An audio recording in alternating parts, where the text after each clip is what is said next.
I just love it when you sing. Thank you. Thank you. I love it when all of you sing. Good morning.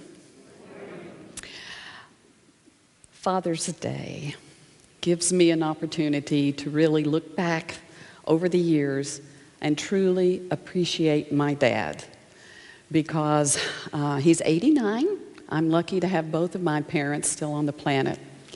And my perspective, my view of him has evolved over the years as he has evolved over the years.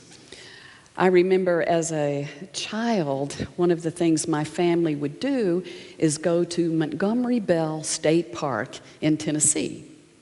I don't know who Montgomery Bell was, but we liked his park, and there's a big lake there. So we would go swimming in the lake.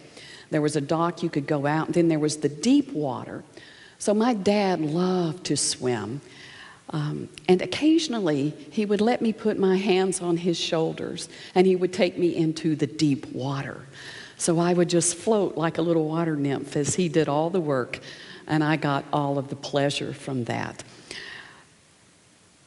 My dad wasn't always perfect, as no human being is. There's a lot I didn't understand.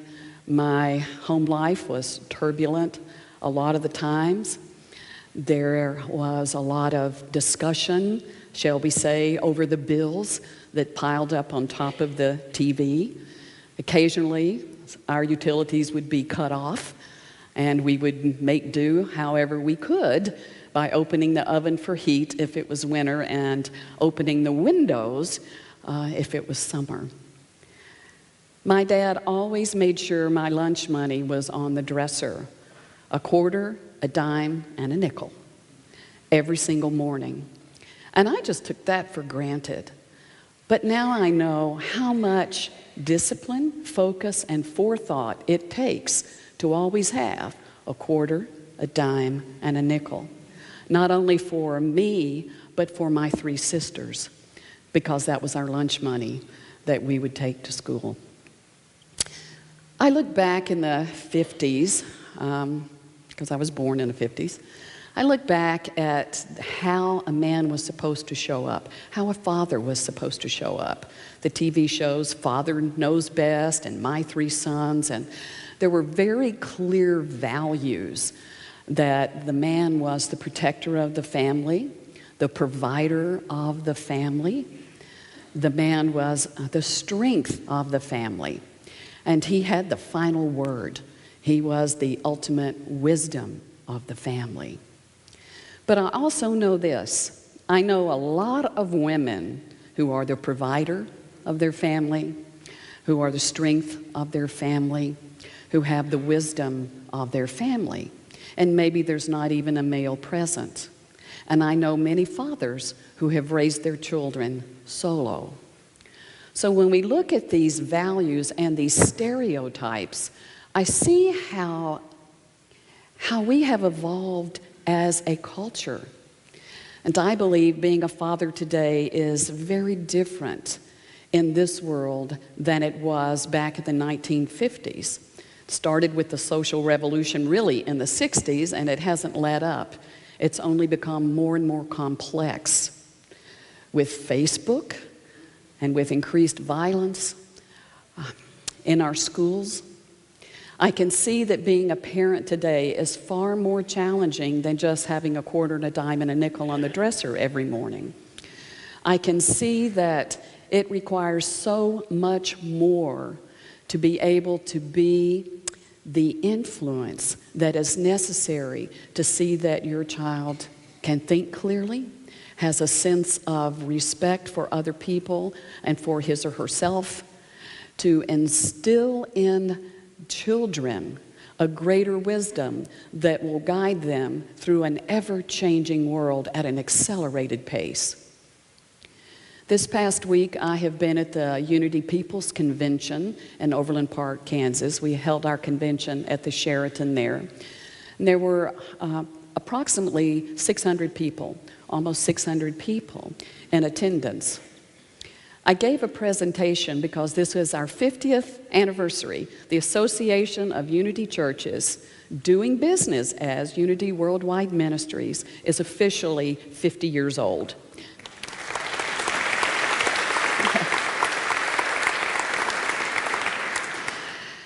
A lot has changed in that 50 years. So I did a trip down memory lane from a social standpoint. What was our world like in 1966? Well, the average income was $6,900. The average cost of a house was $14,200. And gas was 32 cents a gallon. That was the year that Batman debuted, Star Trek debuted, Muhammad Ali won the world's championship, and Walt Disney passed on to the next dimension, leaving us a legacy of fantasy and a lot of innovations in the world of entertainment. So it was a wonderful time. It was a simpler time. Color TV hit the scene. We were able to send the space shuttle into space to orbit the moon. Lyndon Johnson had become president and Ronald Reagan entered politics. The Vietnam War was being protested. We had over 500,000 troops in Vietnam. And Martin Luther King was marching on a regular basis and teaching people and hopefully to end discrimination. So we had a lot of turmoil and chaos in some respects, but it was a type of turmoil and chaos that you could see and that you could deal with by working in the outer to bring about social revolution and social change. Our world today is much more complex, and it is not so obvious about what needs to be done and how to get at the increasing violence in our world, how to get at that consciousness of prejudice and hatred and divisiveness. How are we going to navigate the future? How is a man going to be known for being a good man? I believe that it takes the integration of all of the qualities that we talk about on a spiritual basis. I think the most important thing that a father can do for his child is be present. To be present with time, with attention, with compassion, with discipline, helping that child to feel safe and protected. I think the most important thing that a man can do for his children, for his partner, for his colleagues, for this world, is to be grounded spiritually in himself, to know who he is and what he stands for, and to be able to stand in that space compassionately, not harshly judging others, but just calling into accountability the greater wisdom that's going to be necessary in a changing world. So let me tell you a little bit about what the world may be like 50 years from now, because we reviewed the past 50 years, and I would like to give you an idea of the challenges that are facing our children and grandchildren and great-grandchildren. For one thing, people are going to be living longer, okay? We're going to be living longer. 50 years from now, 80 will be the new 40 because the life expectancy is 160. 160, that's right. And of all of the research that I did, this is the one thing that most people are pretty certain that our longevity is increasing. It's increased a third of what it was 50 years ago already.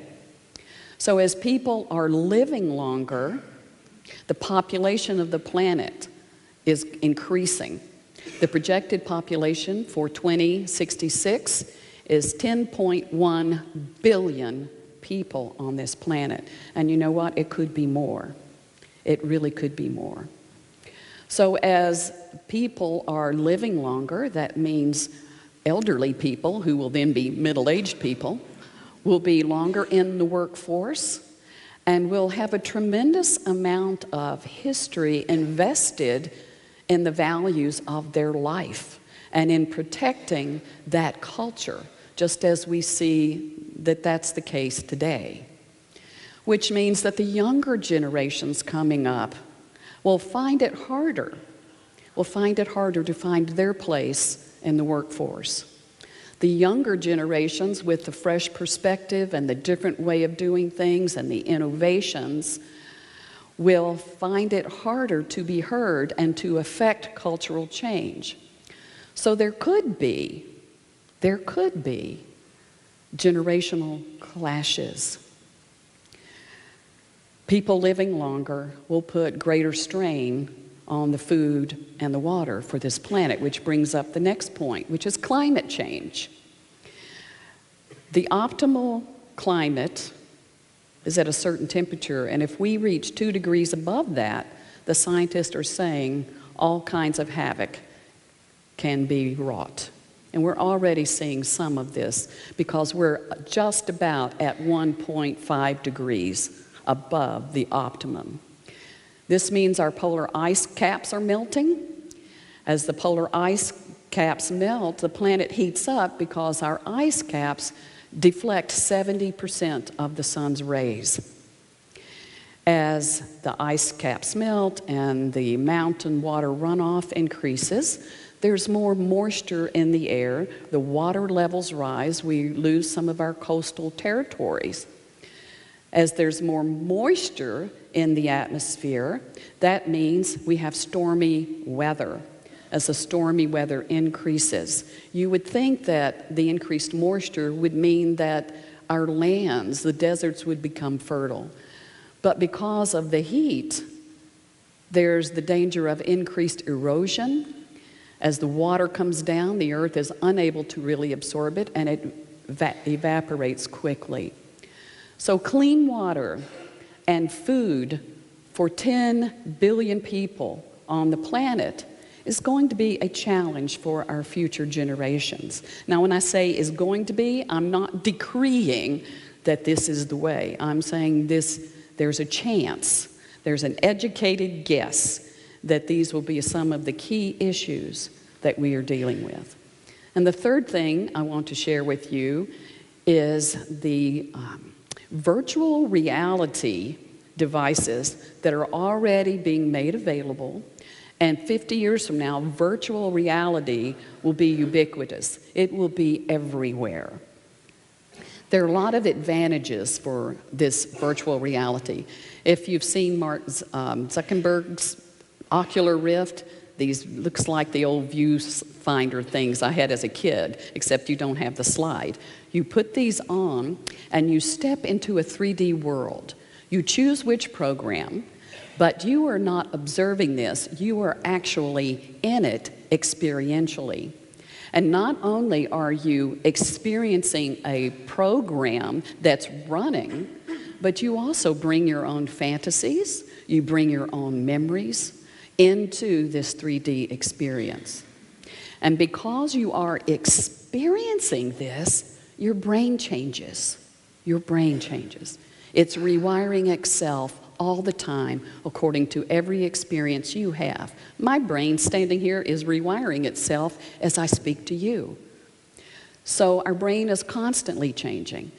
This is great medical advancement for someone who has paralysis in an arm, and through experiencing virtual reality can rewire the brain to pick up that function and be able to regain use of the arm. So there's wonderful uses for 3D.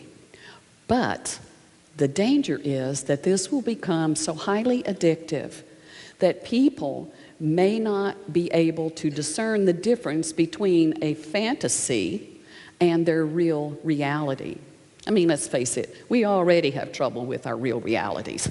Can you imagine when we can step into a world of fantasy? So these are some of the things that are potentially on the horizon within our lifetime.